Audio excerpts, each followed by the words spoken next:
Hey, boys and girls, and everybody else. Welcome to the Shed Show. I'm your host, Ryan Shed. This is my co host, Ian Sherman. Brother, how are you doing on this Friday? Bro, I feel like Nas. I got one mic. You finally got a mic? I got the mic, baby. I feel like Shed right now, player. This is where I'm at. I'm here on the Blank Show, but You need a we doing the Shed thing. you need a Lions hat. You need a Lions I, hat. By the way, I'm not I there got yet. I got a shirt. It's the playoff shirt. Oh, They had it in the oh, Lions store, so I went ahead and got it. How many for times are we next gonna year. be?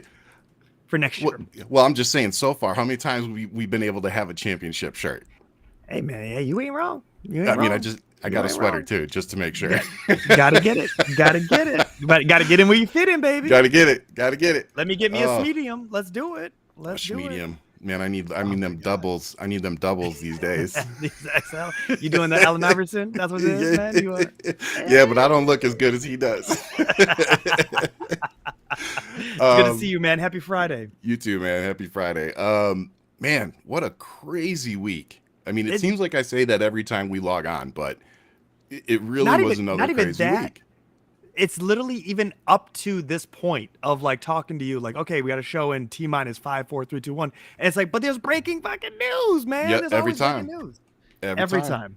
Things are Like, always hey, did you popping get in. this? I'm like, nope, missed that. Ain't Oh getting well. that. Ain't getting it. We'll get it next time. We'll get it next time. We We'll still see if got a it's a lot thing. today, so There's let's roll so right much. into it, man. I feel good Trump, about today's show. There's a lot going on. I do too, and we're gonna get in. We're gonna get into Israel, which I know, we tend to kind of touch with kid gloves right now, but there's definitely so much going on that we can't keep avoiding talking about it. I think we just have to. I like you've said many times to me off air. We just need to be real careful with the sources that we use. The videos Yeah, that we yeah, post. yeah. And I And not like try what to you. be the first and not be the I, first. I don't want to I, break news. I don't want to. See, I do, but you are in the back of my head now when I go to post stuff that it's like, Yeah. okay, but check the source, make sure it's good, Bro, you got to triple check it because it's like you don't want to Y- be like Sean King out but here. but even well, yeah, but I'm just saying even nowadays, man, you can triple check things and it just comes out later that everybody was wrong, and you went with what was, you know. So Yeah. yeah, but in those instances, like who's the first? Who's the first person to put this out there? Because that's the person that we need. Don't want to be the first. I'm telling you right now. Exactly. Don't want to be the first. Nope. This is one of those things you just want to take your time because it's a proxy war, right? Yeah. And it is about who can get to the first and scream the loudest and who can get it all there on the air for Yeah. whoever to digest, and then they take it and run with it, and no one's citing sources. So Yeah. that's why I'm saying, like, just take your time, pump the brakes. Let's just see, because they're now just talking about what went down on October 7th, where it's like solidified. Here is the facts. And Yeah. it's like, that's 4 months ago. Like, let's just think Yeah. about that. So we're now 4 months behind on day one. Yeah. So we were going to be at in 4 months from now, where it's like, okay, Netanyahu's a fucking asshole and he's trying to take over the world. Got it. Like, what's going to be the case. But let's continue with the show. Not what I was No, looking forward to, I but was let's about. continue. Yeah. No, I was about to say. Assholes that run their mouth. Oh, by the Every way. country got some. By the way. Hell, every show's got them. Every, I was more thinking me, but I was going to say, I'm your asshole, Ryan. I'm your no, asshole. you're my comedic relief. I'm the asshole in this relationship, brother. That's for sure.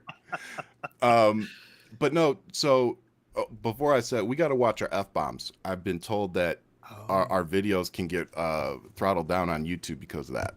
So I will not say anything that with a goes for beep. no, that goes for both of us. Because I know I drop, especially when I get passionate, they just come out. Oh, It's I love a just good Ryan rant, though, it's boy. like Ryan natural. rants. Ooh, they're so Yeah, good. they're They're good. so good. They are. I So, actually look forward to those. but speaking of rants, let's talk about Trump, who went on one of his epic rants saying that I think he just said some country. I don't think he specified what country, but that he was talking on the phone with an ally, and they said, "If we don't pay our bill, would you still defend us?" And he replied and said, "No. Not only would we not defend you, but I'd call Russia and tell them to attack you myself." Bro, This guy, man. like, I'm just saying, if any other president said it, it would oh, be, it would, dude, it if would be, Obama had said that, he would be in a prison. they would be Like talking 23rd, the 20, was it 24th Amendment, where they can remove a president, or 25th. 25th Amendment. Yeah. Right? where they go crazy. So you're gonna have got me on smarter than a fifth grader. Smartphones, we doing it, baby. We doing it. No, dude. Hey, while you're looking that up though, I'm telling you, my daughter is in the 4th grade and she does virtual, but she still has a teacher and all that stuff. But like trying to help her through some of her lessons, like she's on some serious division now, and I'm sitting there like, I've been through calculus. Why am I struggling with this? Like, and she looked at me the other day. She's like, "You don't know, Dad?" And I'm like, "No, maybe no." Mm-mm. So good. It's so good. Oh, our moderator is here, Kaylin. We love you. Thank you. You are 100% correct. She is the 25th. What up, Caitlin? 25th Amendment. Kaylin, not Caitlin. I said Kaylin. Oh, I thought you said Caitlin. My bad. No, No, brother, my bad. no. My bad. It's My a bad. Southern draw, baby. I don't know where it came from, but I still got it. Detroit's an interesting place because you do have a Southern draw, but it just comes there. But hello, Kaylin. It's like an interesting, like Detroit accent is almost like a mix between, like Yankee and Canadian. Like we almost have like those. No, because there is a Southern draw. Well, it depends on who you're hanging out with. Because around black folks, we all came from Georgia, up during the big boom of Model T. Yeah. So you got that Southern draw that comes in there that then became part of the dialect. That's a good point. In the inner cities. So and keep in mind, I spent a lot of time in the inner city. But no, like I mean, I don't want to say I forgot, but you just, you reminded me that so many people came from all over the country, when migrated. They were when that car boom was happening. Yeah. Also keep in mind there was a thing called the Underground Railroad that led through Detroit to Canada for freedom, which is at Hart Plaza. That's what it's all about. Yeah. Oh, and since we're at the end of Black History Month, hello everyone. Yes. Yes. Happy Black History Month. We made it. We made it. We made it. Scathed a little bit, I think, but we made it. I mean, hello, Kaylin, and I'm sorry that I got a little Southern draw, and sometimes there's a silent T apparently popping out of my mouth. When Kaylin says she just missed the conversation we just had, but she says she's out of fucks today, and happy Black History Month. Wow. It's been disheartening for me to see the Republicans and what they've been pushing this whole month. I mean, to be fair, they just didn't change what they do every other month and day. So I guess it was a false expectation on my part. But still, it was just like, wow, you guys are really pushing this racist agenda during Black History Month. It's awesome. Man, they don't sleep. They don't sleep. No, they don't. It's like New York City. Never sleeps. They double down. Yep, that's all they have. Okay, let's get back on track. So, going back to what Trump said about Russia, that he would personally call Russia and tell them who to attack, whoever didn't pay their bills with us. So basically, Trump has let us know that Putin is our enforcer, essentially. He's the handler. Better. You know what I mean? That. Yeah, I like that. But through even sleet more... nor snow, bitch better have my money. Can I say bitch? Will we get throttled? I'm just saying. We'll find out. But I also wanted to talk about, there was a video that came out of Jack Posobiec at CPAC. I think it was just yesterday or a couple days ago, but here it is. And what I want to say is they're telling us the plan out loud. They're telling us exactly what they're going to do. They're telling us what they're planning. They're already doing now, what they've been gearing up for the last 18 plus months. And most importantly, what I want you to remember as you're watching this video is that Ryan said that we should never negotiate with domestic terrorists and we should put them all in prison. And guess what? This video right here is why. All right, welcome. I just wanted to say, welcome to the end of democracy. We're here to overthrow it completely. We didn't get all the way there on January 6th, but we will endeavor to get rid of it and replace it with this right here. We'll replace it with this right here. Amen. So I love the force laugh track that had to be implemented to make it feel like it's a joke. And did he hold up his nutsack saying that that's what was left? I think it was like I think it was like a cross. I think it was a rosary or something, but who knows? Okay, maybe it was his nutsack because they literally have handed their balls all to fucking Putin with that. Up there it was, drop the F. It's all good. It just naturally rolls off the tongue. Naturally rolls off. It does. I find it quite interesting that this is why I don't think many conservatives are funny. Period. I just don't think they're funny. And this was him, whatever failed attempt, but it's like that'd be like Adolf Hitler telling a joke, and you're like, that's not funny. There's nothing funny about that. What about gas chambers that you're trying to make a joke about? It's like it's not. Yeah. It's something that you just it's just not there. That's not a joke. That's a statement. We weren't successful January 6th, but we're going to get it next time. Yeah. That's not a fucking joke. Yeah. I don't care how you dress it up. I don't care what twisted minds out there can look at that or listen to that man and go, huh, no, he was just joking. No, fuck that. We don't joke about insurrection. We don't joke about terrorism. We don't joke with domestic terrorists. Fuck you. See, there it is. It just happens. But I'm tired of you. But I'm tired of you people. But it's interesting to me because every joke has a hint of truth, right? So yes. So when they say that, we were just joking, it's like, well, were you? Abusers joke. You know. That one hit hard. That's very true. Like I said, some things aren't funny, and more importantly, we've had this discussion too. When you have a large platform on social media, whether you like it or not, you have a responsibility. We all get things wrong or, post something too soon. But when you're using your platform knowingly for this, to push another insurrection, to push this whole Donald Trump is still president, to, whatever your message is, these people aren't joking around. And it's upsetting to me, actually, that so many Americans are shrugging or willing to shrug their shoulders when they hear that and just dismiss it as, well, nobody would really do that. They've already tried. Yes, they will do it. They will try again. I have zero doubt. I don't think people really fully understand the magnitude because Trump's brilliance of delaying everything, being court-wise, has not allowed the information to actually be in front of people. Keep that in mind. That Absolutely. Trial is right now, was supposed to come out in March, was supposed to start with him and his whole immunity and all the other things. So it's very interesting with Judge Chutkan, what may arise, because she may push this forward, and then there is some talks amongst judges of, I'll take the back seat if you want this, like if you want to go first.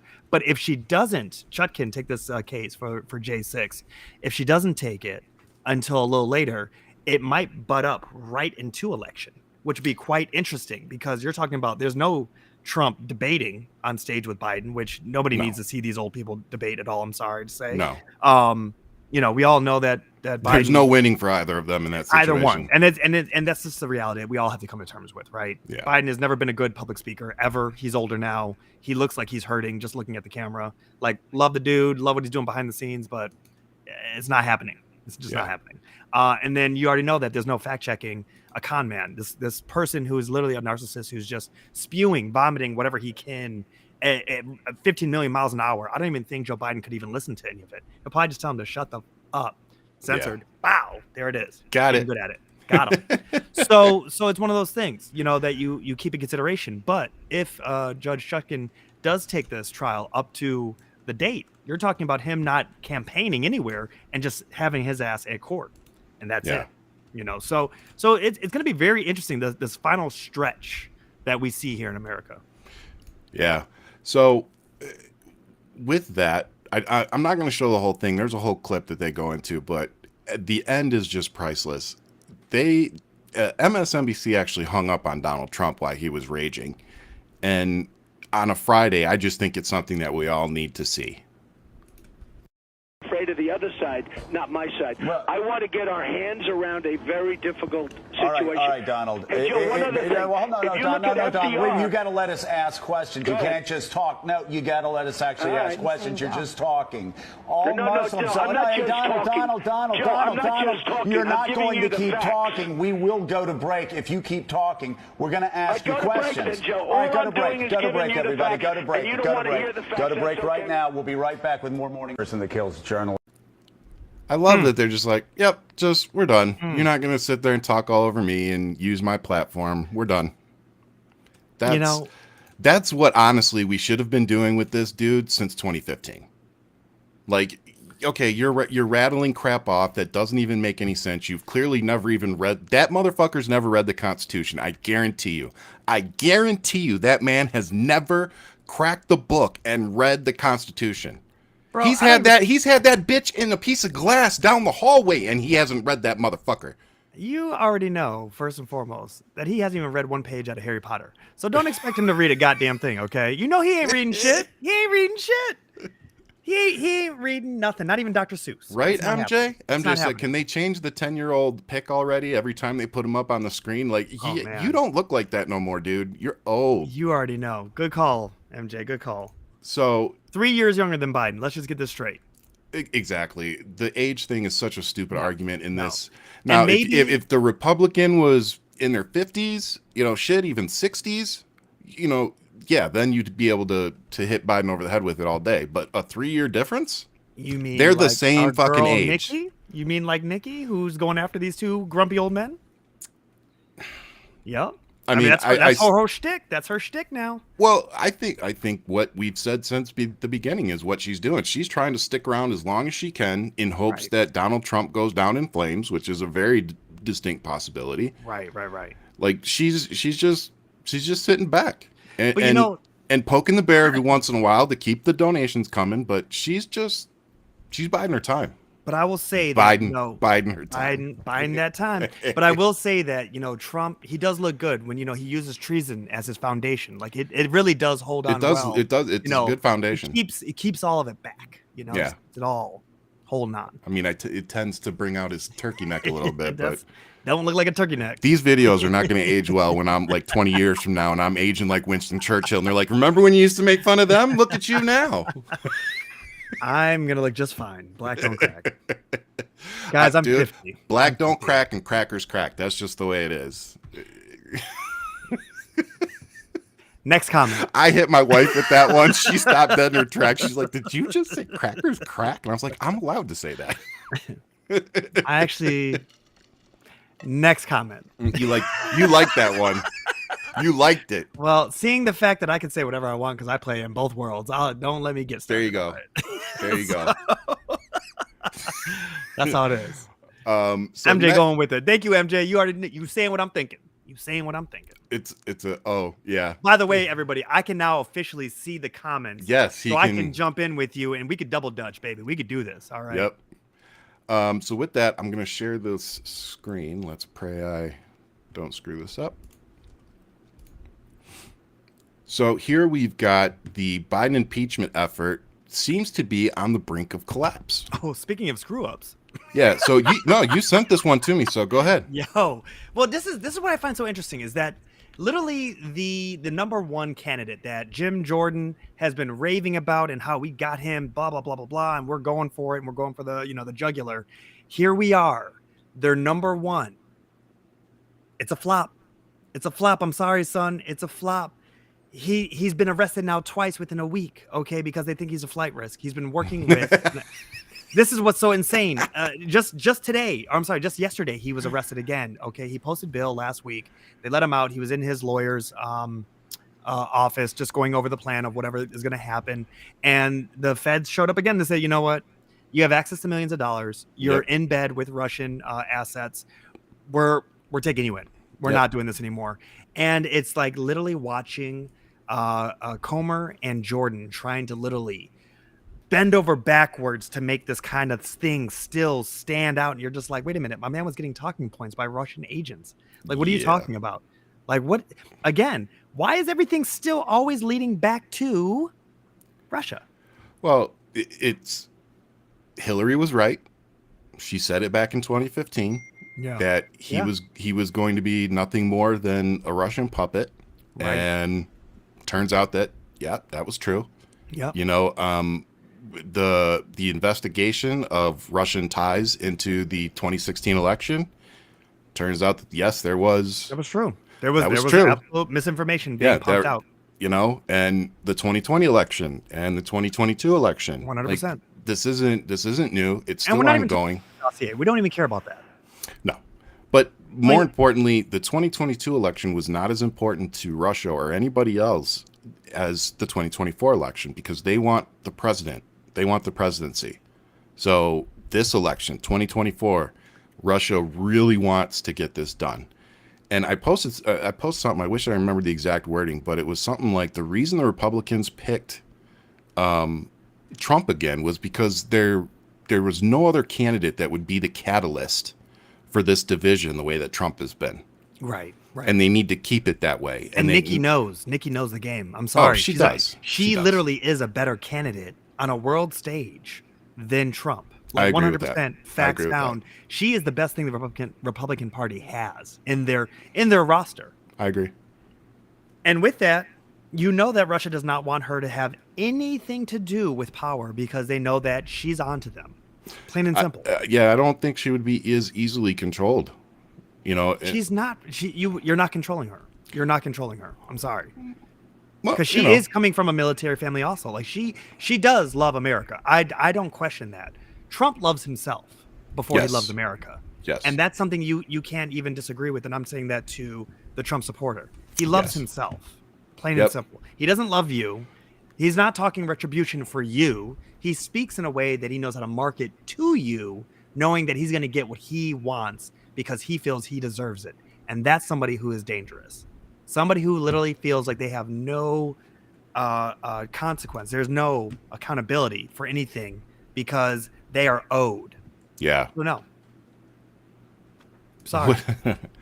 Said if Connell did read the Constitution, it would be highly unlikely that he would comprehend it. That's true.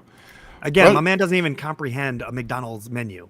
Like, I don't know what to tell you, man. Yeah. That's why he orders everything on the menu. Yeah, he just says he just says number one. He just says number one. Number one large.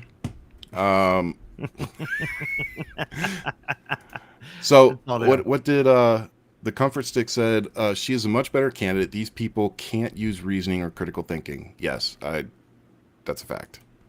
No. And I don't say that like gleefully, right? Like no. I'm not sitting here like, yeah, these people are. It's sad.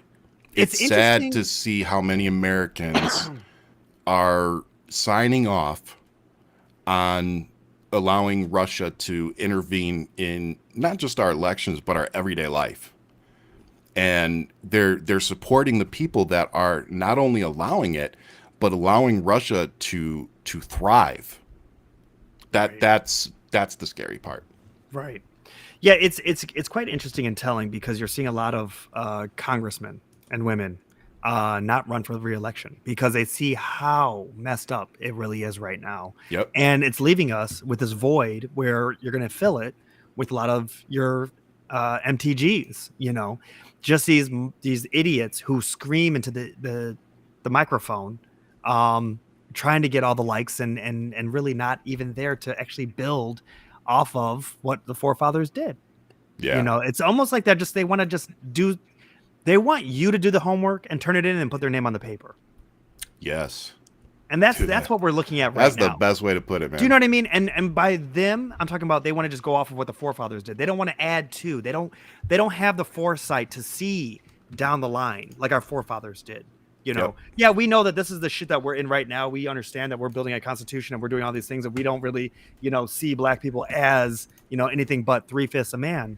But this is why we have a system of amendments where we can change shit as long as we all do it together collectively. Yes. And the fact that they're like, you can't change amendments. I'm listening to Bobert say that one time. I'm just like, do you not understand anything of what your job is? Well, these people don't understand. They don't comprehend. Like Graham Allen was out there on Twitter today talking about how our rights are God-given in the Constitution. And I'm like, dude, no, they were given to us by a bunch of old men who were sitting around and they came up with the Constitution. It is not divine in any way, shape, or form. Like, and the fact that you all think that and think that you're better than us. Yeah. Like the fact that you people vote is frightening because you literally you misrepresent and misunderstand everything. The Second Amendment, the First Amendment, the Constitution, fucking everything. It's like not only them voting, but the fact that they actually bear children makes me nervous. It's like because they're popping them out and you're like, fuck. Yeah, you have kids, don't you? Of course you have 6. Of course you have 6. You know what I mean? It's like what is it? Idiocracy. I'm just like, I didn't realize that was a documentary. Like, you know what I mean? It's like, here we go. Here we go. So we're heading in that direction. Speaking of idiocracy, I want to bring up a video for you of Kayleigh McEnany talking about a recent presidential poll that came out. A new ranking, and I'm going to add, in my view, a highly questionable ranking of presidents, is turning heads after Biden came in higher than both Donald Trump and Ronald Reagan in his wildest dreams. The survey was done by the Presidential Greatness Project, who claim to be the foremost organization of social science experts in presidential politics. They may be the foremost example of the disconnect between ivory tower academia and real people. That aside, Abe Lincoln ranked first. Okay, fair. Then comes Obama at 7th, and Biden came in 14th, actually beating Ronald Reagan, who came in 16th, and Trump dead last. Look, Lisa, where to begin? This is infuriating in so many ways. 154 respondents. They are the ivory tower elites who in no way represent the view of the American people. No, but it also goes to show you, though, how history can be written, and some of it can be built off a lie as well. But no, this list is bogus. Everyone knows that, you know, Obama's not that high. He was a terrible president. But I think on this president, sorry, I think on this is just my thought bubbles. You don't want to know what goes on in here. It's a lot. Trust me, lady, we know. We don't want to know what goes on up there. I'm sure. There's not a lot going on in there. Yeah, and I'm sure what is going on up there sounds like a breeze. Like, to think that man was a horrible freaking president. You know what's interesting is that you can have your complaints about any president. I like how she literally says that, you know, these are elites, all this other stuff. And then she gets into the list and she goes, well, Abe Lincoln's first. I mean, that makes sense. And it's just like, because he was Republican, because he's not the same Republican Party that you are. No. You know, just like the Democratic Party is not the same that it was then as well, because they switched. They really have switched. The Southern Dixies are no longer the Democratic Party. That has now become the Republican Party, because that's what happens. It's just a reality. So would actually Abe Lincoln be more of a moderate to Democrat in today's world is the question, which it doesn't matter. It's a two-party system. We need to rethink what the two-party system is. We need to see how we can actually revitalize America in general, because this is now our generation taking over. Like, we're done with the boomer generation. It's time to start thinking ahead of when do we want to step up to bat, because it's time. And I was talking about this on a live last night, and I'm going to talk about it real quick here. I left the Democratic Party. You can go on my YouTube, actually. I did a 30-minute video about my reasons why. I didn't leave the Democratic Party because I'm not going to vote for a Democrat. I left it because I've just had a lot of issues with similar issues with the Democratic Party that I have with the Republican Party. Yeah. And it's just like a church. Like, I don't go to church anymore because I stopped being mesmerized by the idea. You mean the institution, like going into organized religion. You know, yeah. I still believe in God. I still have my faith. It's just, I think church is a business, and I don't need to go participate in that to make myself feel any closer to God. I still talk to him every day, have my own conversation. Like, you know, I have my own relationship with my faith. And it's another reason I don't like it being pushed on us and all that stuff. But yeah, I don't know, man. These are just really interesting times. Well, thank you for sharing with us that you're not a white nationalist. Here definitely not a white nationalist. We appreciate you coming clean on that. Yeah, no, definitely because not. We're talking about organization. It's just like, it's quite interesting. Definitely not my thing. No. You wouldn't look good to attack these. Hypocrisy is not my thing. You know what I mean? Like I always thought, I know we're going into religion, but it was like with church, it's like you guys all go in there and it's like you clean your plates off, you know, you confess your sins and all that stuff. And then you'd walk right out of church and somebody's like beating the shit out of their kid before they even get to the car. Who's washing feet? Right? Who's washing feet? That's what I want to know. Show me some folks who are high and mighty washing feet. Exactly. You ain't gonna see Donald Trump out there washing feet before they go in his little dirty ass sneakers. My man, come on. Don't even start that yet. Speaking We're not there yet. Don't know. No, we are there. Are we there? Wait. Are we introducing the new segment? We are. You want to go ahead? No, go ahead. You guys, here on the Fill in the Blank show, we are starting Feelings Friday. Welcome to Feelings Friday. Feelings Friday is a segment we will be doing every Friday, talking about those who are stuck in their feelings. And you know who's stuck in their feelings for this week that we're going to talk about here on Feelings Friday? Roll the clip. Oh, which one are we rolling here? Oh, this is all about those J6s, baby. We doing the trees and ones. Oh, the you trees already know and what ones? I'm talking about? Them gold, ugly bricks. I think the only video I have is of my man talking about how... Oh, no, I've got one before that, before I go into that one. Did you see this? Did you see this? Hang on. Ben. Find out. And let's see the signature. See, I always fuck something up. You can't fuck that up. It's okay. No, I fucked it up.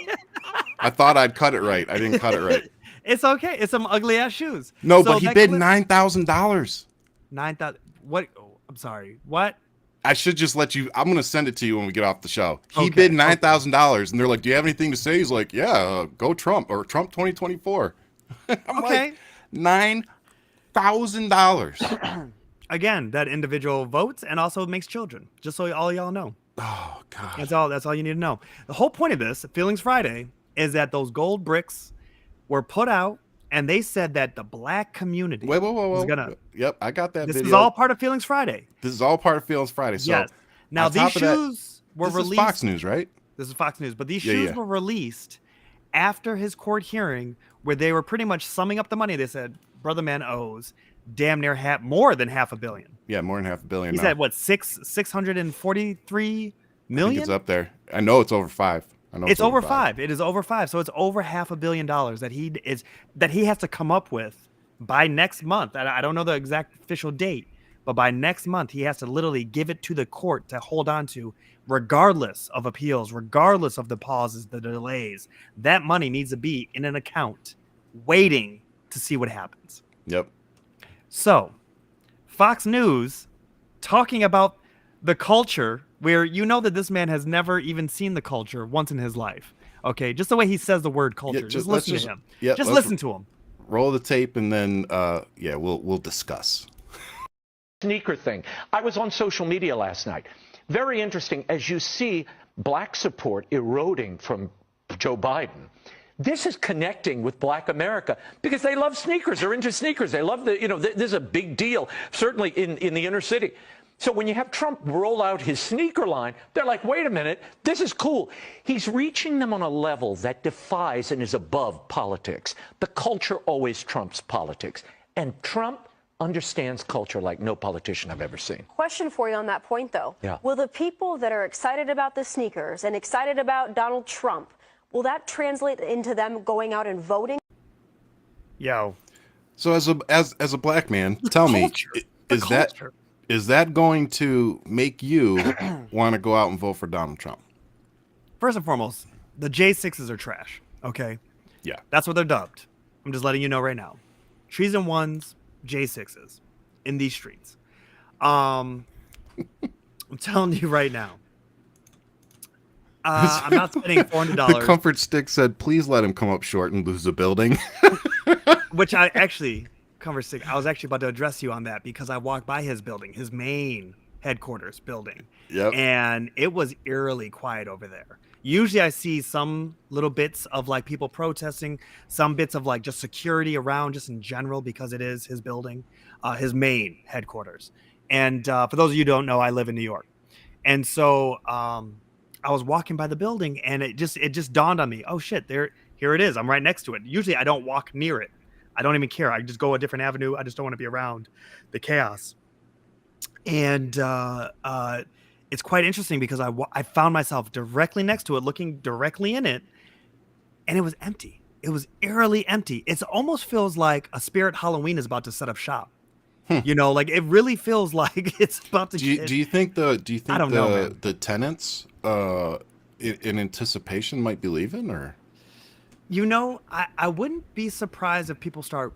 Well, no. New Yorkers wouldn't care. New Yorkers wouldn't, because they just want the space, right? Whoever lives in that building, it's all about the real estate. Whoever lives in that building, they're not getting evicted. They're just getting a new landlord. That's all it is. Yeah. And right. they own what they own, and so therefore it doesn't matter. If anything, they're going to be happy that his name is not just fucking plastered all over it. That's the biggest thing. But it's still that ugly ass gold that's there, man. It's straight trash. And said Trump's buildings will double in value once they take the name off it. And I kid you not, when he was first elected, I watched buildings removing his name the more and more he opened up his mouth. And it was quite interesting to see that you are not wrong. Those values did go up because they took away that tacky look, and they actually had the outline the moment, because what was really brilliant about him in the 90s and 2000 to pay off debt was that he was leasing his name. He didn't even own the buildings. He just leased his name because he was a hot commodity in the 90s, and he was playing the front. But now that everybody's airing out all his dirty laundry, everybody's running for the hills here in New York. I'm sorry, YouTube, whoever, nobody fucks with him here. That's the reality.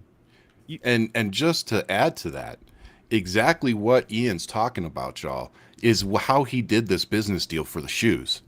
He doesn't own the company, the LLC that's doing the shoes. He just licensed his name, and they're going to give him a profit.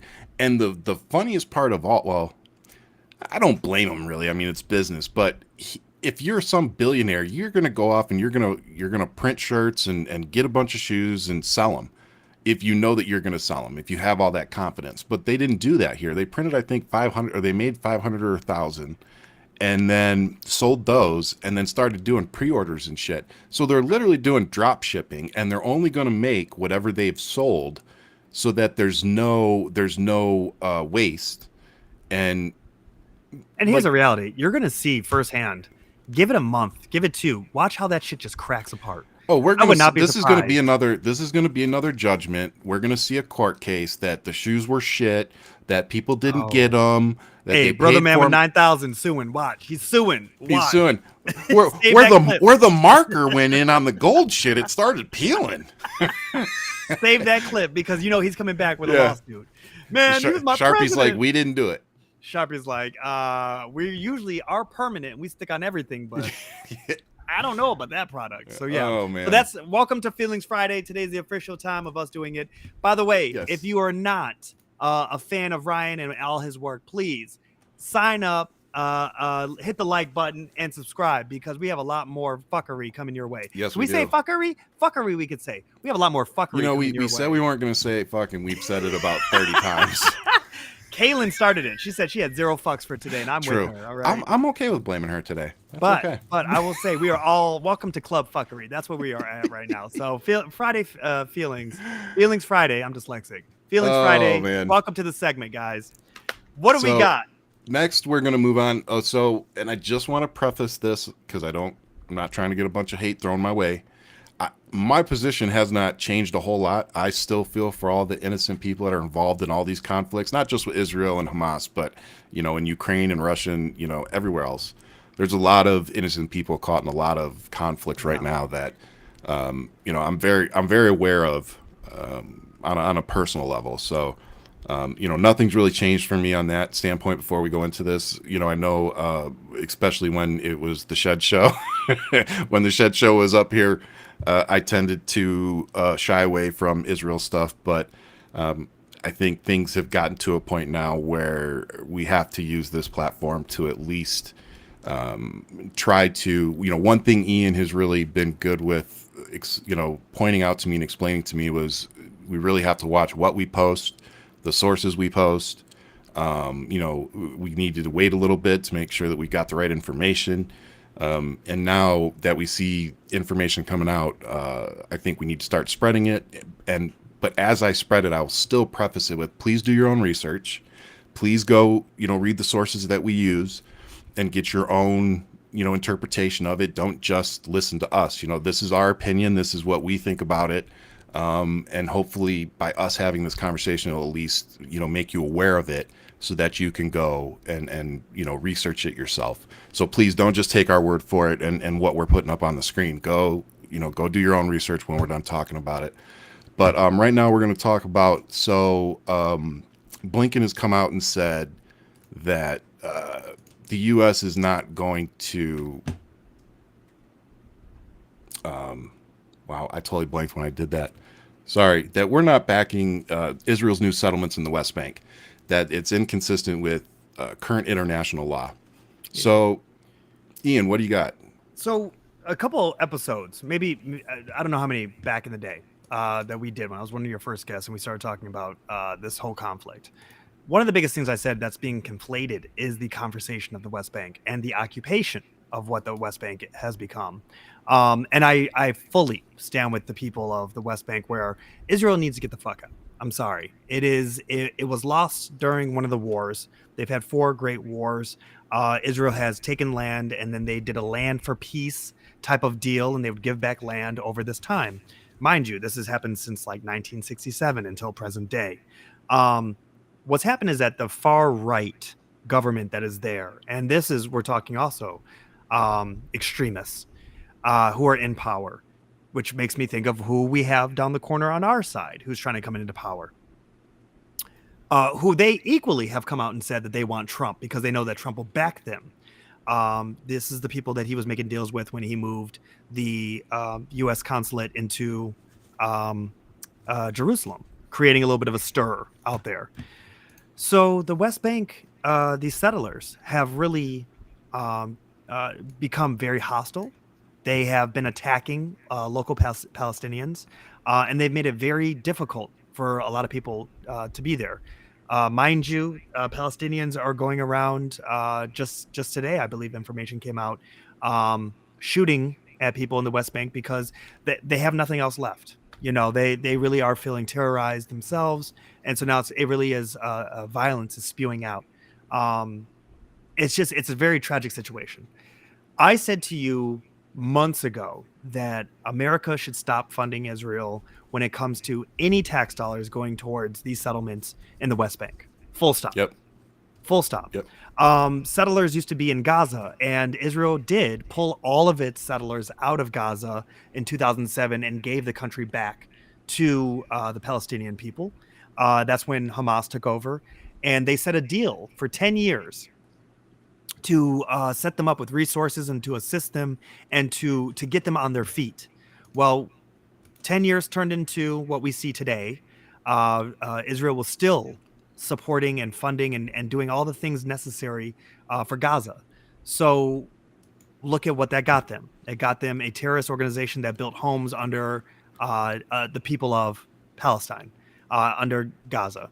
Yep. And so this extreme organization now has leaped over. And if you've seen the land, it's very gerrymandered the way that the landscape is in present day from what it originally was before the first war even broke out. And it's quite tragic because what has been coming out is what the funding has gone to.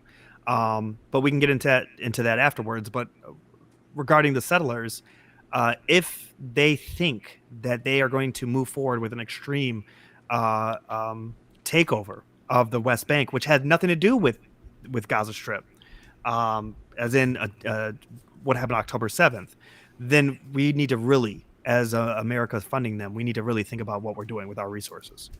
So I'm going to put you on the spot on air and ask you this question. Do it. I've asked you this privately. Yeah. Would you now say that this would be a land grab? No, I would not say this is a land grab. Really? Okay. Yeah, I still wouldn't. And the reason why I'm saying that to you is because in the context of what you were saying was going to war, literally blowing up everything and taking. This is not that. This is the settlers who have been strategically moving in and well, now here I am contradicting myself. This has been going on before October. Not arguing that. Yeah, not arguing that. This is nothing new.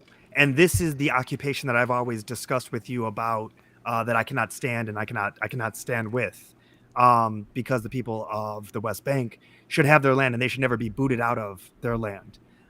This is something deeper than a land grab, as in like going to war. So the context of our conversation privately, this is not what our context. This is not that context. No, I'll give you that. So that's why I'm answering that one. But yep. Is it by definition a land grab? You're absolutely right. In this being the West Bank, this is because I was talking about it in terms of Gaza. But yeah, this is yes, yeah. And that's fair. And that context was going in there military wise and blowing everything up and then removing it out of existence. This is not that. what that conversation was. And that's going to be interesting too, because he came out with his plan of what Gaza Strip is going to be. And that also, it sounds... Couldn't they, I mean, the way things stand right now, and again, I don't claim to know everything going on over there, so, excuse any ignorance.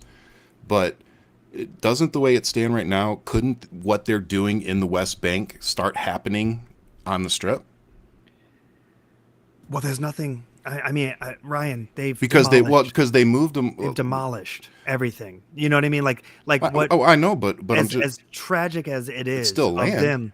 It's still land, but as tragic as it is, because Netanyahu made a comment, which this is his quiet bullshit, where they said, "Oh, where can the people of Palestine go?" He goes, "North looks free." The North looks free. They just wiped out everything in the North, and this asshole wants to tell everybody that the Palestinian people can now just go north. Like they're not going to attack them. It's really, I don't like how they're coming across right now, because they do have the upper hand in this moment. But I do also, as I've always said to you, I do feel like Israel has played into Hamas's game plan. Hamas was playing chess. The savagery that took place on October 7th was to literally humiliate, to almost remove the power of any individual. They were raping victims in front of family, in front of children, in front of friends, and they tried to do as much harm psychologically as possible to get a rouse out of the IDF, plain and simple. And the level, the magnitude that it took place, and how then they said, "Oh, we didn't do that. That didn't happen." And it's like every time Israel has to prove why their stance is or what happened or anything, they've never had a moment to mourn, which I've always said. They've never had a moment to really just be like, let us bury our dead. They never took a breath. Yeah. They were never granted that, because immediately they went right into war. And I wish they would have just took a week of mourning to be with their dead, to properly, just close up that gap, because now that is an open wound that you see now how they're fighting, where they don't have any empathy for anyone. Yep. But you look on top of that, you look at how UNRWA has been literally helping facilitate this entire attack in general. You have thousands of individuals who work for UNRWA who have been with Hamas. And how can you not? It's a terrorist organization that is running things. You're going to get on board. Why would you not get on board? They're building tunnels under your house. You're affiliated no matter what. You're getting sucked into it. So there's no way around it. It's really interesting to take it all in, because the people who are suffering are the people who really just wanted to come together and find peace. That's the part that's most tragic about all this. The people that were murdered and killed in the kibbutz, they were for Palestinians. They were actually there helping Palestinians in a lot of situations. Some people who were murdered or who actually got kidnapped were known by the Palestinians as somebody who would bring them to the hospital to get them the care they needed. Social workers. So it's just the people who have suffered from this are the ones who are innocent. And that's the part that's really fucked up. You have two regimes of extremists who want to wipe each other out, and everybody who's in the middle is the ones who's suffering. Yep. I like how Ann said this. Netanyahu has leveled everything, and there's nothing left of Gaza. I support the people of Israel and the Palestinian people, just not Netanyahu or Hamas. And that is a firm stance. Yep, that's how I feel. You can support the people. It's just like troops. Look at it like that. Yeah. You can support me and my fellow soldiers, but still be against the war. I got news for a lot of you. When you get into the military, there are people that go to war and go fight in these wars, and they don't agree with it. They don't personally agree with it. Right. But they go do it because it's their job. And one of the biggest things to keep in mind, and this is for a lot of people, is that Netanyahu is also facing criminal charges. Yes. And he needs this war to continue for him to stay in power. Yep. Just like Trump needs the border crisis to continue to keep running. Well, Trump needs a lot of things just to keep him going. Because I think if he stands still, this dude's having a heart attack. That's what I think about this dude. Let's just be serious. I'm sorry. Just saying. Just saying. I got nothing. Yeah. I got nothing. But in that situation, for Netanyahu, I want everybody to really keep in mind that Netanyahu was being protested against for trying to take away democracy from Israel, and the people rose up against him as a nation. And there was a civil war kind of taking place of ideas where they were like, we don't want to follow this type of individual who's creating a dictatorship in Israel. And then October 7th happened and everybody got behind, we need our people back. You don't see Israel screaming, kill these people. They said, give us our hostages back. That has been their clear message of the people. Give us our people back. Give us that baby that you stole. Give us our hope back. So that's it. Tavi asked a good question. Do you question who's directing Netanyahu? Who's directing Netanyahu? Yeah. Do you think he's taken, or let's say, who do you think is helping him, directing him? I have my own conspiracy theories about who's playing chess. Let's hear it. I find it very interesting when we look back at all the records that were taken from Trump. And I mean this by what went to Mar-a-Lago. The boxes, yeah. The boxes of documents, top secret. Also the information that comes down to nuclear secrets on a close ally of America, which they never said who that ally was. Yeah, we all have a good idea. But we all have a good idea. But I find it quite interesting that the target attacks on Biden is that he's old, that he's weary, and that all this stuff is happening on his watch. I find it quite interesting that not only do you have the cartels who are pushing up people because people are saying that they're hearing that America's free to get into, and that's why there's droves of people coming up here, which we haven't seen massive droves like the right media portrays, right? No. They're dumping footage of actual caravans of people coming when it was under Trump's watch. They just don't realize that it's time stamped, and you can see it's 2017 when the shit was going down. I love the fact checks too. They get fact checks all the time. So good. It's so good. You know, it's the social media generation. But I find it quite interesting that you're looking at not only the fact that Putin has control over our Republican Party, and I want people to really keep this in consideration because history repeats. When Adolf Hitler was coming into power, the Nazi Party had actual events here in America at Madison Square Garden, here in New York, during the 40s. There's video. Yep. There is video. You can see Nazi propaganda. You can see the flags, the swastikas, the whole nines before they were deemed illegal. And there was a lot of people there. Not even a lot of people. There was a lot of congressmen there. Yes. Yeah. There was a lot of people in positions of power who were pushing the narrative for us as America to move with Adolf Hitler and to be a part of that movement. Yep. And I want people to see that this is happening again, but this time now it's with Russia. And it's one of those things where why is Tucker Carlson in Russia selling us on the idea of Russia? Why is he watering down the boogeyman that we've been in conflict with since the Cold War? And this is something I find so interesting that is playing out in front of us. Why is it that you guys remember in high school, you hear that rumor and that rumor circulates and then the person denies it. And you're like, okay, that person denied it. It is what it is. But for some reason, this other rumors are circulating and it's like, well, wait a minute. Why you got all these rumors about you? What's going on? What's happening? Yeah. That's Trump right now. Why is Russia circulating so much around him? Why is there so many things? And I'm not saying that Russia thinks that he's the king of all kings. They just know that, like Ryan said earlier, that he is creating enough divide within us for us to be battling each other. And that's why I keep saying to Ryan is that I don't let go of my conservative friends because I understand that once that dialogue ends, then there's no more of just what keeps us united. And that's the thing that I'm trying to hold on to is difference of opinions. And believe me, I make fun of them all the fucking time. And they're not funny. Their jokes are not funny. No. I'm funny as fuck. So there it is. That's why you're on the show. That's why I made the cut. I made the cut, baby. I made the cut. All I need is one but mic. You didn't even need a tryout, brother. You didn't even need a tryout. Hey, I did a tryout. No, you didn't. Those private phone calls, man, felt like an audition. Okay. Okay. I'll give you that. I'll give you that. Thanks for telling the truth.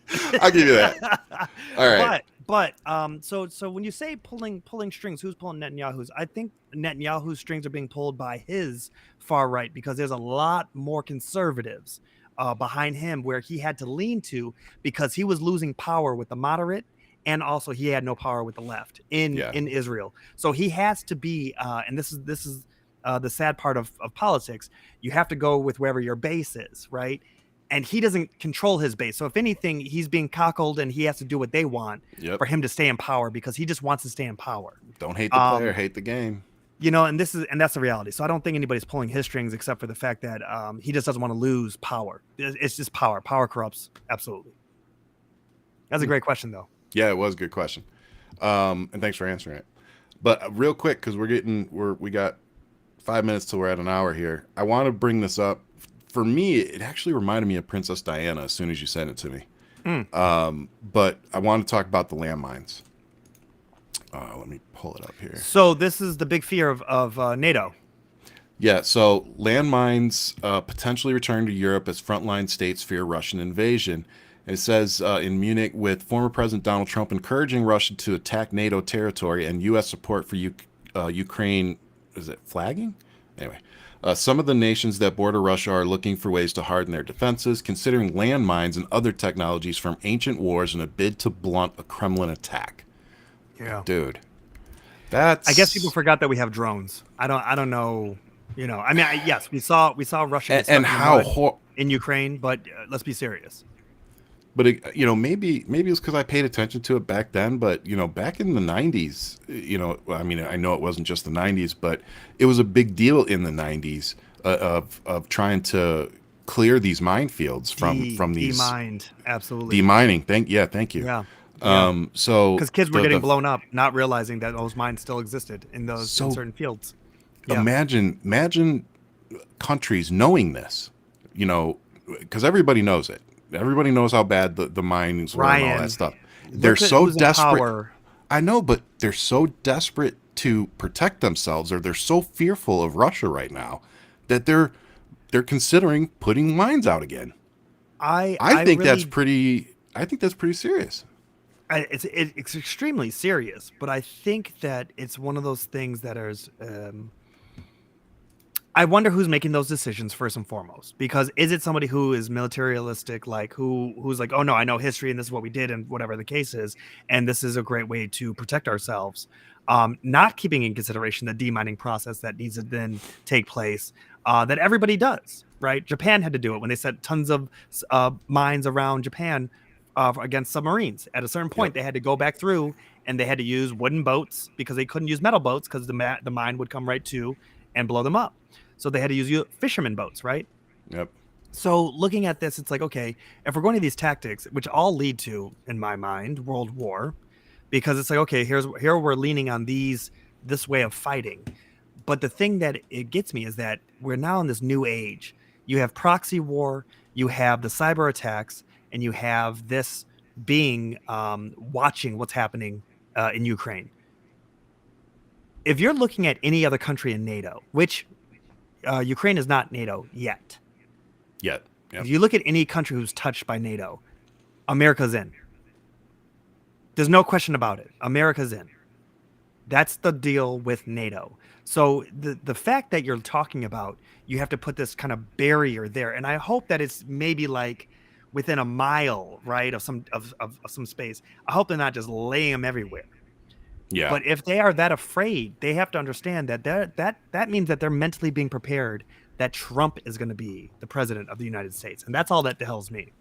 Yep. They are covering their ass for a Trump presidency. Yep. And I want America to think about that. I want you guys really to think about that. The rest of the world is getting nervous that we are not going to be that shining light. Speaking of criminals and overall douchebags. Ooh. I'd like to talk about Wayne LaPierre real quick of the NRA. Well, formerly of the NRA. Speaking of nonprofits, a jury found NRA. The jury finds NRA and Wayne LaPierre liable in civil corruption trial. Wayne LaPierre diverted millions of dollars away from the National Rifle Association to live luxuriously, while the gun rights group failed to properly manage its finances, a jury found Friday. The verdict comes after 5 days of deliberation and ends a 7-week-long civil corruption trial in New York City. What you got, brother? The NRA really stands for piggy bank, And what I find interesting, what I give the NRA a lot of credit for is they made America believe that we needed them. and not the other way around. You know, the fact that they literally tied themselves around our Constitution, draped themselves in this fabric, right? To make you feel like we need them. We don't need them. They are just a nonprofit. You could be anything. But the fact that they really grabbed onto hate group, something, if you ask me. It's really quite interesting because and what I always found interesting about the NRA is that they were all for Second Amendment rights until the Black Panther Party. And you had the Black Panther Party walking around with guns, and they were like, wait a minute. They go, yeah, what? We don't like this. They didn't like that. And that's when you started seeing some laws be changed, and they never jumped in on it. And I always pay attention to when there is a shooting where it's a black man or, you know, a black individual, person of color, and you don't see the NRA run out to their defense. So I kind of very interesting when you see those moments take place. That's a good point. Yeah. Yeah. So interesting for the NRA. Not that some of us are real surprised. No. And I want to bring this up real quick just because I didn't have it on the outline, but I feel like it's really important. And then we'll go into the good stuff before the end of the show. But I want to talk about this New Orleans magician real quick. This is deep. It is deep. That's why I want to make sure that we talk about it real quick. Deep fake? Go ahead. Take it, brother. So I don't know if people remember this, but this is during the New Hampshire primary. Dean Phillips is the actual contender against Joe Biden in the primaries. You had a couple other people. I don't know their standings yet, if they're even in. Didn't Williams drop out? And Marion Williamson dropped out. And then you have Cornel West, who's there. I don't know his status at all. I don't know if he's actually getting any percentages. If anybody knows, please let us know in the comments. What's interesting about this is that Dean Phillips was getting a couple percentages, but he has his campaign reach out to, as you know, this is the name of the game. You give them money and then they set up your campaign. We're going to do these type of advertisements. We're going to do this kind of door knocking. We're going to get boots on the ground. This is what we're going to do. Yep. Well, apparently some of his funding, again, another Democrat, some of his funding led to his campaign manager or a third-party source who then hired for $150 a magician in New Orleans, Nola, to do a voiceover. It took him 20 minutes, paid him $150. This guy has receipts, okay? He has the conversations, he has the Venmo, he showed everything. He brought it to the news source saying, hey, I just want to get this off my chest. I made this, and I made it because I just needed some money, and someone asked me to do this, and I was like, sure, why not? And then they took this work, and then they did pretty much a deep fake, but it is AI. And this is the part that Ryan and I talked about a couple weeks back of, hey, guys, this is what's down the pipeline, and this is happening just in a primary, so just wait to see what happens in an actual election. Yep. What's kind of interesting is that it came from a Democratic component, which they are denouncing. They are saying that they are going to sue because they had nothing to do with this. So let's see how that plays out. Yeah. But with that said, the lawsuit that'll never happen.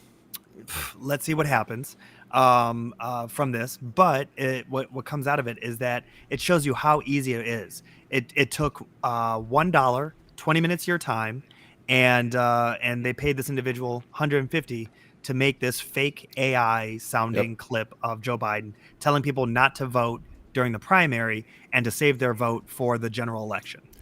And it was so good that a lot of people thought it was real. So, and like Ian said, this guy claims he didn't know what they were going to do with it. He said, I created the audio used in the robocall. I did not distribute it. He said, I was in a situation where someone offered me some money to do something and I did it. There was no malicious intent. I didn't know how it was going to be distributed. So, yeah, it's just the day and age we're in, man. Yeah, it's what like we've been saying the whole show, and like you've been telling me for months. You know, it's one of the reasons we need to be a little less quick, a little slower at putting out things like this that we don't know where they came from or if they're even real. You know, this is it's a really interesting time we're living in, and we're all going to have to navigate this new AI revolution together. You know, and I think that's going to mean, you know, for giving some grace to some folks, right? You know, because at the end of the day, if you're sharing something that you think is right, you know, and you did the due diligence and it just turns out that it was AI, you can't fault somebody for that. No. Like they did what they did their due diligence and stuff. So, and this goes for everybody across the board. If they're not doing it with malicious intent, if they're not releasing false information knowingly with malicious intent, we need to be a little. We need to be a little understanding, because it's a weird. I don't want to say weird time. It's just we're evolving. Technology is evolving, and we're getting. We are in the future. We are in the future, and we have to be very mindful of that. We're not in our parents' generation. We're not really in the 60s or 70s. What's interesting though is that with the individual who did it, this magician. I hope that does not become something where they lock him up or anything like that, because you're talking about somebody who's in need of money. Plain and simple. Yeah, he just did a job. But that would be a war on the poverty, because it's like, well, wait a minute, like but also you his should actions, get to the deeper. Who is the person who actually did all this? And his actions after the fact, like you don't. Noble. Well, nobody would have known. Probably nobody would have known if you wouldn't have come out and told. So maybe. Yeah, they didn't know before he came out. So they didn't know who they it were was. finding out. No, they were looking into. They were getting closer. Maybe and they closer. sensed they were getting close. Yeah. And he didn't come out day one and say it. No, what I mean? But I don't blame somebody for not coming out day one. But no, I'm just saying, his actions. They're not actions of somebody that's like, yeah, I did it, and look how cool that was. Like, he was just like, hey. So he's not. Yeah, he's like, I made it, but I didn't intend for this. But it's quite interesting. It's interesting that it started in a primary, and it's like, just get ready, because it's going to be coming down the pipeline with the general election, and it's only going to get worse. The videos will get worse. No, they're going to get better, and that's what's worse about it. Everything is going to get better. Fair correction. And with the technology that's down the pipeline where we're at right now, like, just wait. It's insane. I've gotten a glimpse of some of it in my line of work, and I'm just like, it's coming. Yep. So it's here. We're going to go into the good news, but I'm going to show you a video first. Get your reaction. All right. All right. So here we go. Just won't leave any area alone, right? They just have to seize control over every aspect, don't they? They've got to make their mark, just like a dog in a dog walk park. Every dog has to mark every tree, right? So that's what's going on here.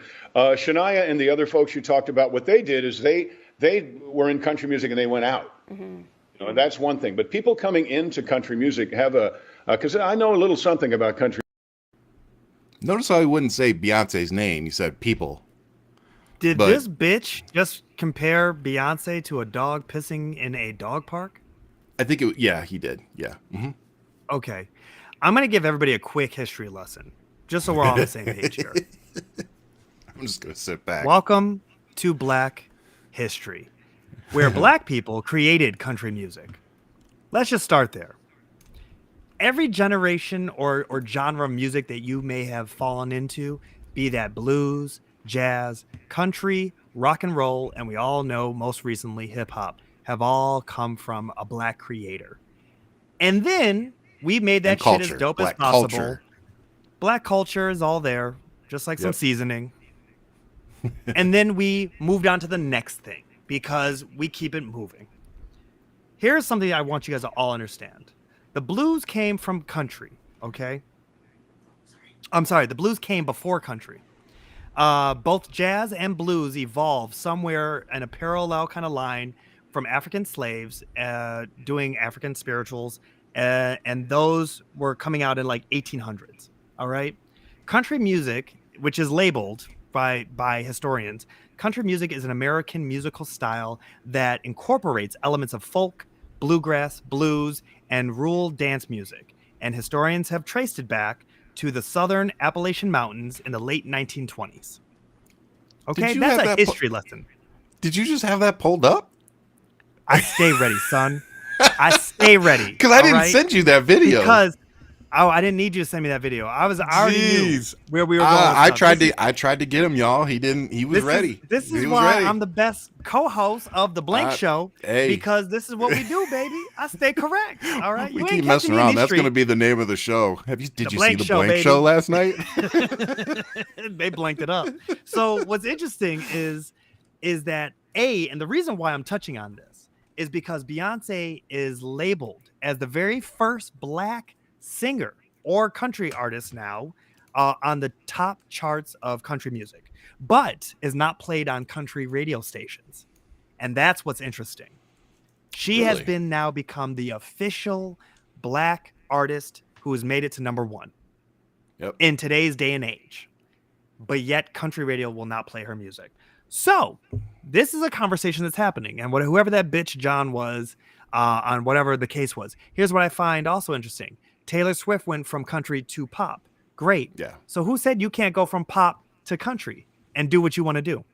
Yeah. Because I it's wonder music. what makes that so much different. It's music. It's subjective. You make whatever you want to, however you're feeling. You know, if I want to make a rock album, I'll make a rock album. Look at Linkin Park. Perfect example. You'll get both, you know, in one serving. So it doesn't matter. What I find interesting is, and here's a fun fact for everybody. Dolly Parton wrote Single Ladies for Beyonce. Okay. Yep. And she came out, has come out and of course defended the song and said she loves it. 100%. How can you not? How can you not? Yeah. It's quite interesting to see. And this is where I just give the brilliance to Beyonce's team, because they're tired of losing and all the other they've won all these Grammys, but they lost the album of the year.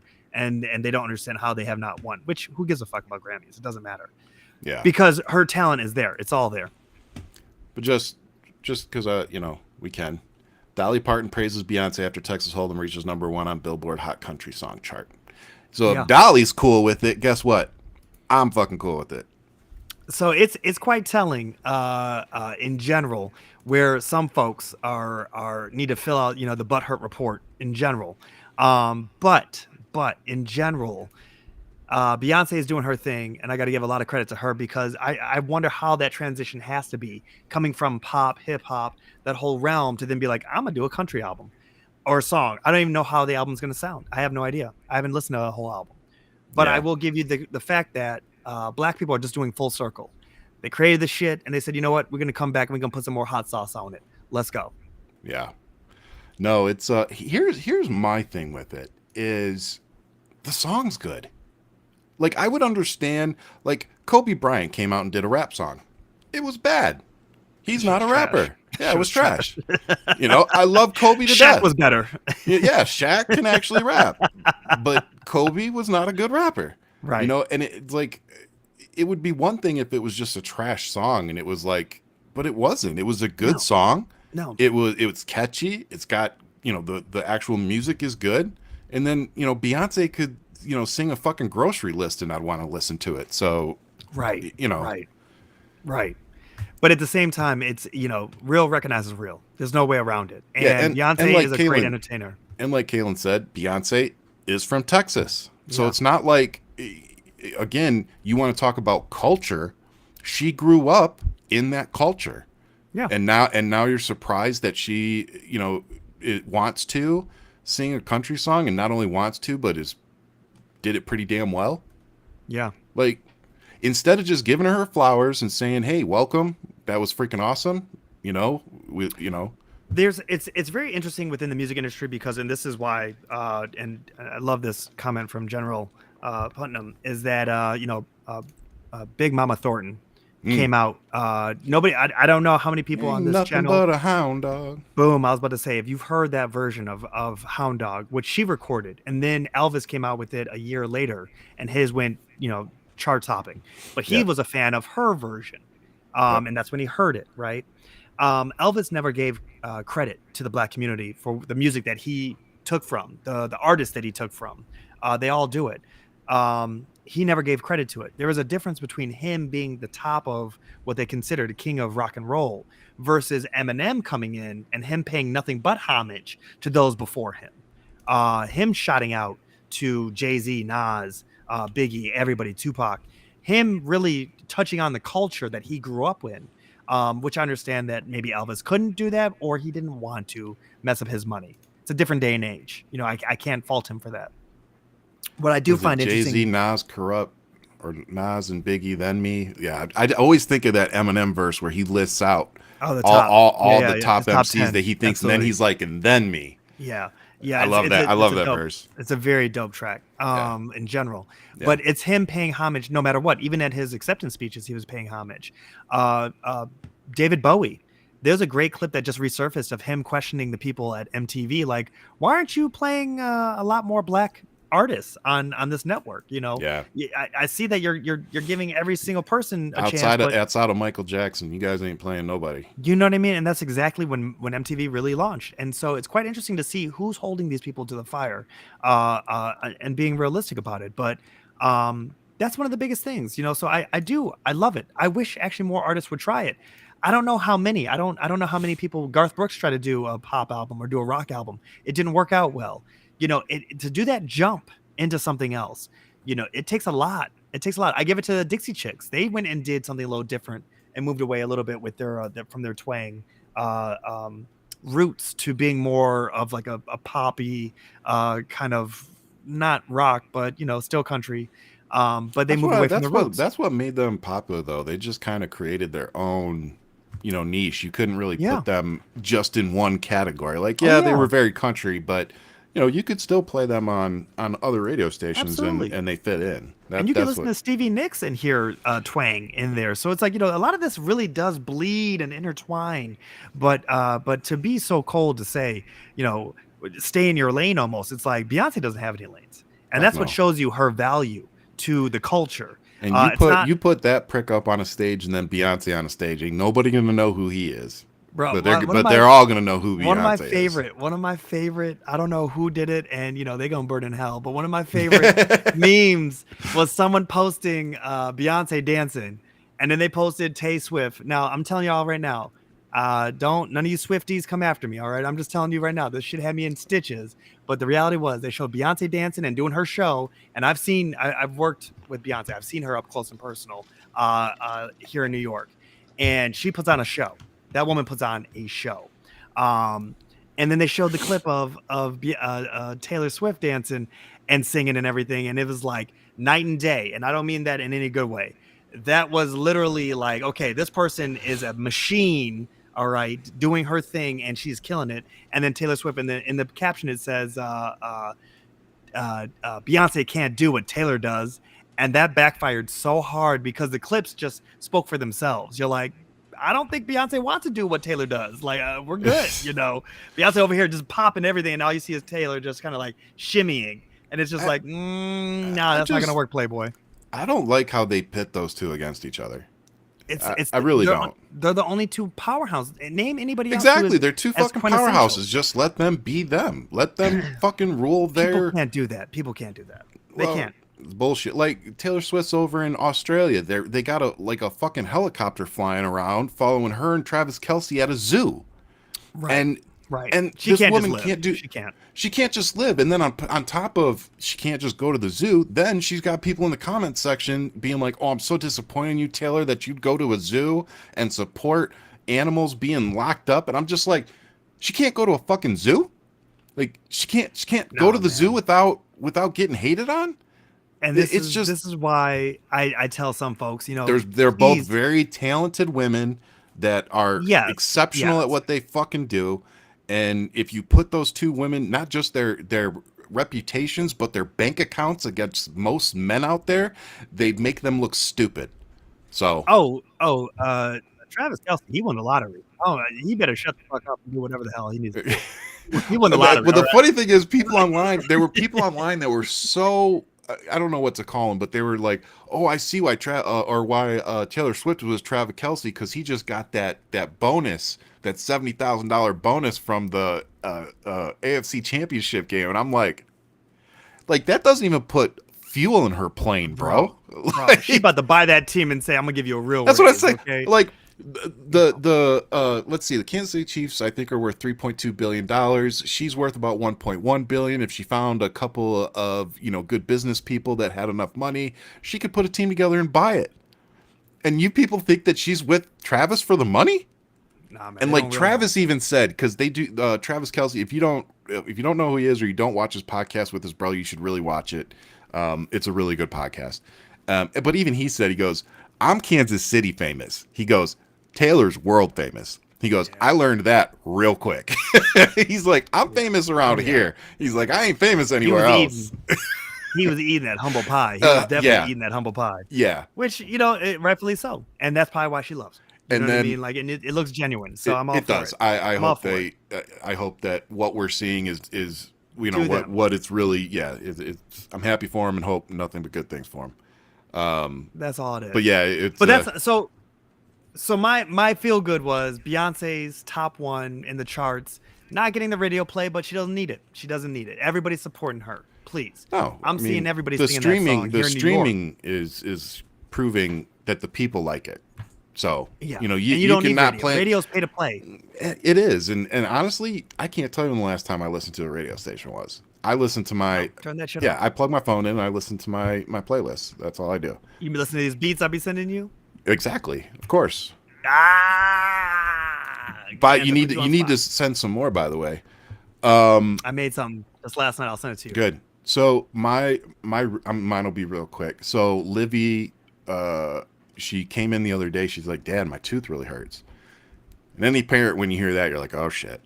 So I look and I couldn't really see anything, but Jen said she's like, "I think it's loose," but we couldn't get it out, and Liv was kind of being a baby about it, so she wouldn't let me take it out. So we took her into the dentist, and they pulled it, and then they saw another one up top. They're like, "Huh, that one's not cut. That one should be out already." So we had to take her back in today and get that one pulled out, bro. It was this one. When they pulled it out, it looked like a fucking vampire tooth.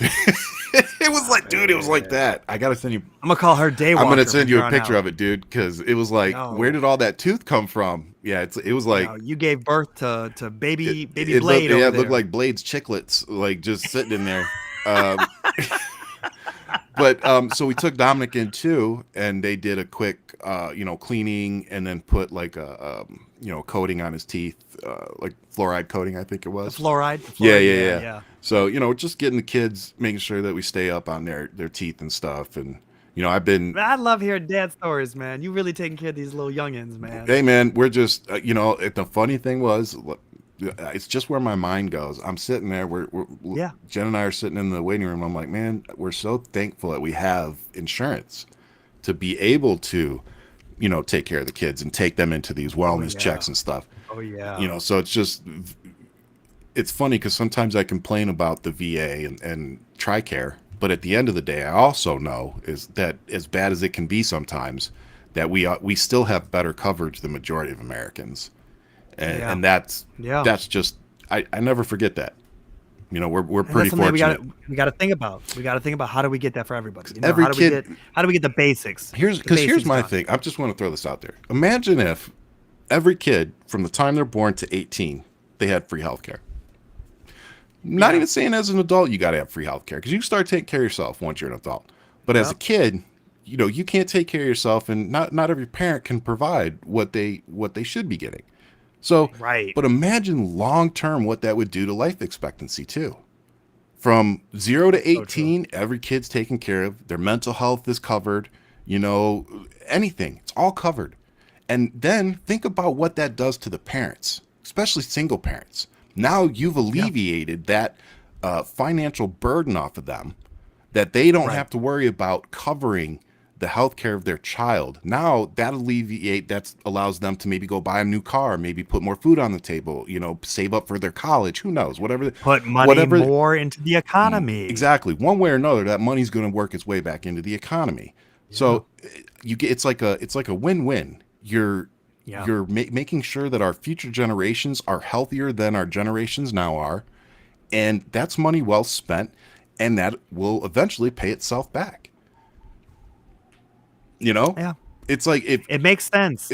Let's not fucking do it. Yeah, let's not do it, because mass shootings and stuff. Mental health is the problem, but we're not going to solve the problem. We're just going to keep pointing our finger at the problem and shrugging our shoulder every time somebody has to bury their child.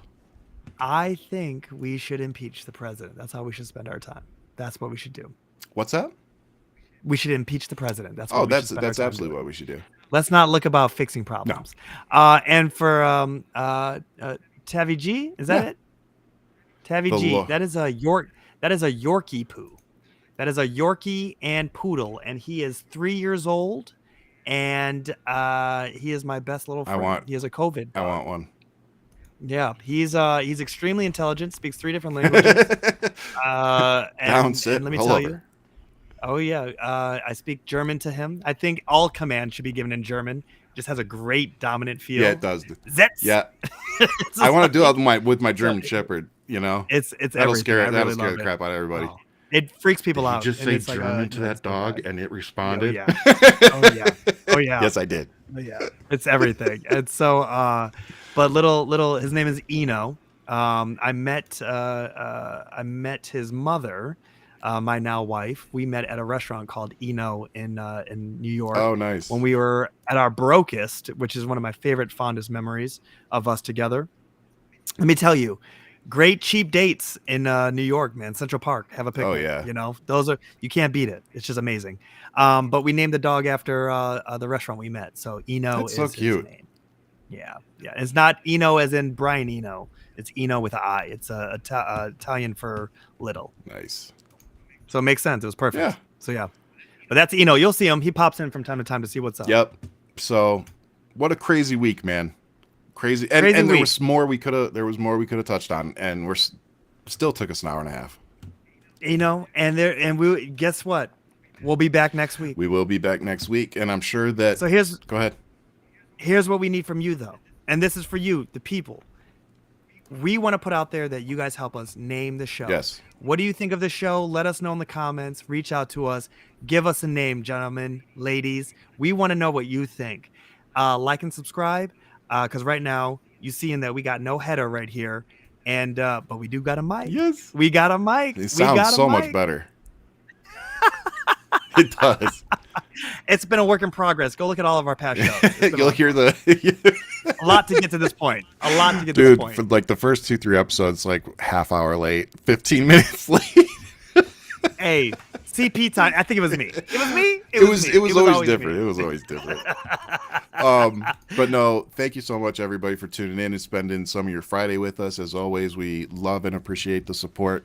And like Ian said, please like, subscribe, share with everybody. And if you haven't, we are now on your favorite podcast platform. So if you're on Spotify, iHeart, iTunes, any of them, our podcast should be available for download. So please, Ryan, do it.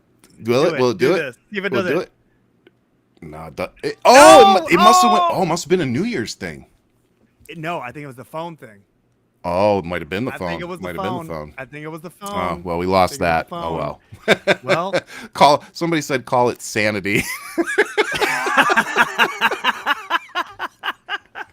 And on this week's episode of Sanity, I kind of like that.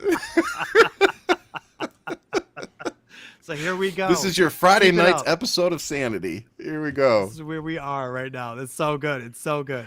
Oh, man. Yes. Take it away. You guys have a beautiful weekend. We really appreciate seeing you here and jumping in. And we'll leave you as I always do with much love.